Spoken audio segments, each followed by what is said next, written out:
Hey guys, thank you so much for watching. Today we are going on to part 3 of my winter houseplant care tips. Now if you haven't watched videos 1 and 2, I suggest you go back. I apologize, I am nasally. I'm getting over some sort of virus, flu, something or other. And I still have this lingering stuff, but I feel much better. Okay. So in the first 2 videos, we talked about temperature, humidity, watering, and fertilizing over winter. This video, we're gonna talk about lighting and then just regular maintenance over the winter time. So one of the big changes during the winter time for your house plants, outside of temperature, humidity, the need for fertilizer, is lighting. The lighting in the winter, I don't know if you noticed, but it's much darker outside, which means it's much darker inside your home. So one of my tips is, if there is a certain area that you keep your plants all year round and you notice in the wintertime it's much darker, this is the time for you to reevaluate the lighting situation in your home. Do you have another window that is much brighter, that's bringing in brighter light during the winter time? My plants over here are in an east-facing window, and this east-facing window provides them with like the best light during the spring, summer, and fall. But when it comes to winter, it's much darker in here. So one of the things that I do is, my plants that can tolerate a little lower lighting situation, they stay. But my plants that require more light, higher light, that do better in a brighter light situation, they get shuffled around. So I have a dining room window, windows in the back end of the house, and then a few windows upstairs that I will move them around to during the winter months. So tip 1, move your plants around to better lighting. Tip number 2, add in grow lights. Grow lights are so effective. They're so much better than they were like 10 years ago, even 5 years ago. They're better and they're more cost friendly. I don't like to spend a ton of money. If I can utilize my natural lighting in my house, I do that. But if I have an area where I just can't swing it, the light is just not good here during the winter time, I add in grow lights. I buy my lights from Amazon. I buy my lights, I don't really buy like full lighting systems in store, but I do have like grow light bulbs that I've purchased at Walmart before. I'll link everything that I use, but adding in grow lights is so effective at keeping your plants alive and happy over winter. I have one area, well, 2 areas, but one area in my house where I have grow lights that I keep on. They come on as soon as I come down in the morning, and then they get turned off before I go to bed at night. So they're on probably about 12 to 15 hours a day, and my plants under these lights do very well. I have found that there are some plants, it's over here, that's why I'm pointing this way. It's over there on that shelf. I have some plants that I notice don't like grow light situations, which means they like a lower light situation. They like the bright indirect light from a window as opposed to that direct overhead light from a grow light. So you have to experiment when you're bringing in grow lights. You have to experiment when you're moving plants from different windows and into different rooms. It's all an experiment. If you see your plants not doing well, you can move it back. Remember, each room in your home likely has a different microclimate.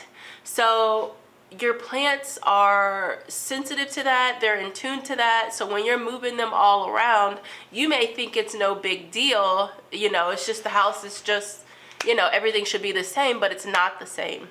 And that's why I encouraged you guys in the first video to get a hygrometer. A hygrometer will help you know the temperature and humidity in your rooms. Now you can buy a fancy hygrometer that does a lot more than just telling you the temperature and the humidity. Those are really nice. You know, there's a lot of features and things that you get extra, but you can always just go with the little, you know, cheapy hygrometer. I got some from Amazon last year, and just, you know, measuring the temperature, like they're accurate compared to my more expensive hygrometer. So during the winter months, you might start to see some signs of stress on your plant. You might see signs of dormancy. Signs of dormancy are like your plant's not putting out any new foliage. It's not thriving, but it's not dying. It just kind of is. There are a lot of plants that sometimes will try to go into a dormancy like a spring bulb. So like my alocasias or my colocasias that I keep in the house, sometimes, not often, but sometimes they will go down to like nothing. They'll go down to no leaves, and I'll be wondering like, what the heck did I do? What's wrong? But what I do, just like with elephant ear plants, I'm gonna feel around in that soil. I'm gonna check the bulb, make sure that that bulb is still nice, solid.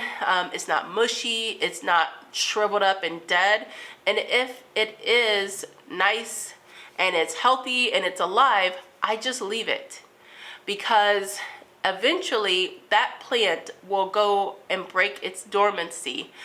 Come spring, when the lighting changes, when the weather changes, and it starts to, I don't know, like the plants are smart. They just know.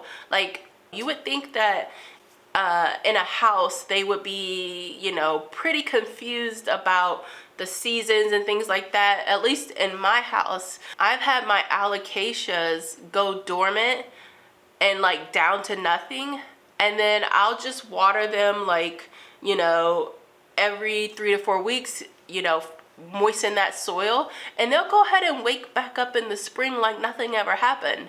And I'm just like, I was worried about you. Where did you go? So I have this alocasia right here.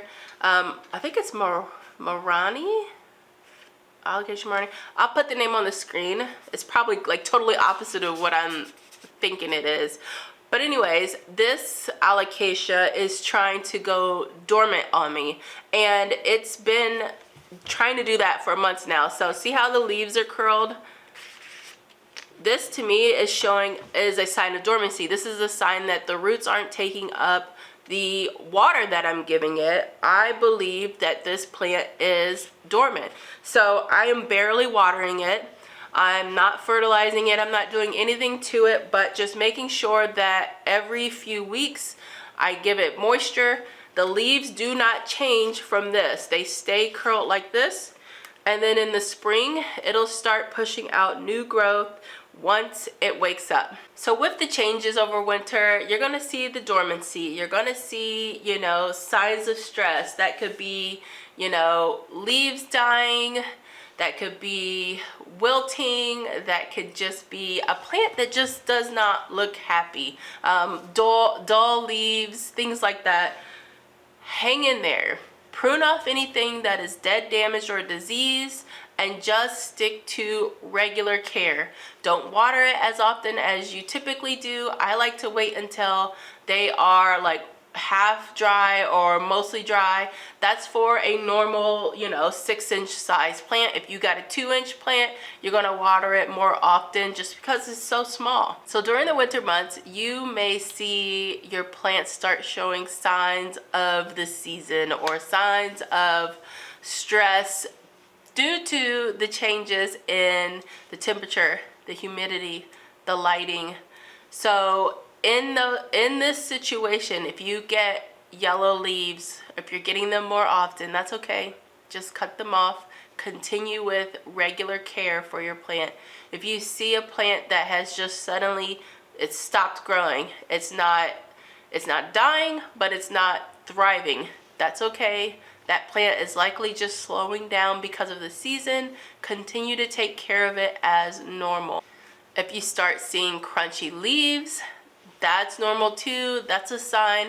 That could be a sign of your humidity being very low. It could be a sign that your plant needs some water. It could be a sign that, you know, something's off, obviously. But I will tell you this, even in botanical gardens, even in nature, plants get crispy leaves. Plants get brown spots. Plant leaves die, especially old leaves. If you have a leaf that is dying and it's old, that's okay. Don't freak out. Your plant is not dying. Just cut that leaf off and move on. Continue on with regular care. Over the winter, it's really just about maintaining what you have going from the summer. So there's nothing, you know, exceedingly special that you have to do for them. You just have to make sure that they're getting enough light, they're getting the right amount of water, they're getting humidity, and you keep that temperature in your home warm. You want to maintain a atmosphere that is similar to where that plant would grow in its natural environment. So most of the plants that we bring in our home are tropical plants. So you want to tailor your indoors to kind of match what it's like in a tropical area. Now, no, we're not saying create a rainforest in your house, but we're saying increase the humidity, you know, make sure you're adding in some extra lighting. It can be grow lights, it could be moving your plants to a really great window that you have in your house. And if you've got like the humidity going, you know, you've got the humidifier and you've got the lighting, you know, add in a little fan, you know, to kind of spread that moisture around so you don't get any mold anywhere on your soil or on your walls, depending on how moist you keep it in your house. So my very last tip for you during winter, this winter houseplant care video series is so important. And I think it is so helpful. It's nothing that I haven't already mentioned, but I'm gonna say 3 words and it may or may not change your life, your houseplant life. You ready? Whole house humidifier. Whole house humidifier. I have one and it has made so much of a difference in bringing up the humidity in my home. Now this thing, it's big, it's clunky, but it holds a lot of water. It measures the humidity for you so that you don't even have to think about it. When I turn it on, it tells me what humidity it is currently in the air, and then I tell it what humidity I want it to bring the room up to. So I don't know if all whole house humidifiers are the same, but they do cover a large square footage. So I keep mine out in between the 2 areas that I want higher humidity. So in my living room, which is where we are now, and then in my dining room, which is right directly across this way, I put my humidifier in kind of like in our entrance to the house, because then it gets both rooms at the same time and brings them up to the humidity that I want. Now I got my whole house humidifier for $1 on an auction site, but they do sell them at the big box stores. You can find bigger humidifiers online.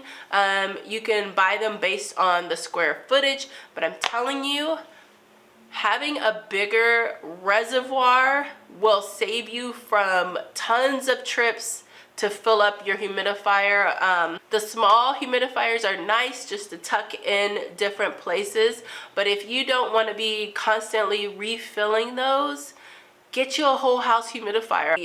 Reservoirs are big, giant, like big giant reservoirs. There's 2, they sit inside, and I refill them whenever the machine tells me that they're empty. And it's been such a game changer for me and for my houseplants.